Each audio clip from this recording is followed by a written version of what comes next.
There is heroism even in retreat, a quality required by those who flew these huge RAF transporters into harm's way, risking their lives to save thousands more.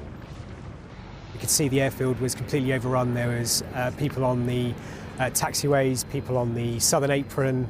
The civilian airliners that were already parked there were completely covered in people with them on the wings, clambering all over the top of them. It was just utter chaos. And amid that chaos, threatening to overwhelm any plan for an ordered withdrawal, there was often great danger. It was a ground attack to the south side, so the US Marines in the tower called incoming and base under attack. We had some rounds impacting the ground around our aircraft while we howled short of the runway. And I recall an American helicopter pilot calling mortars inbound, and he flew off to have a look at the mortar tube. Wing Commander Kev Latchman was approaching takeoff with more than 300 Afghans on board when a bus full of evacuees veered across the runway.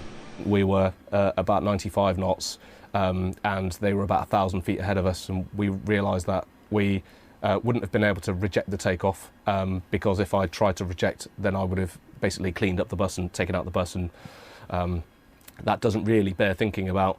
So I had to continue the takeoff. We got airborne and we just missed the bus by probably about 10-15 feet.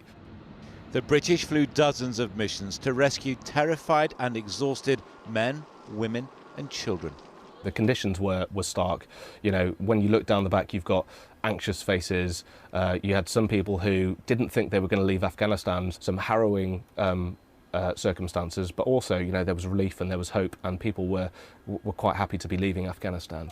It is no consolation to those left to take their chances with the Taliban that in all, Britain evacuated some 8,000 Afghans, more than at first seemed likely. And in that, those who made it possible take pride. John Ray, ITV News.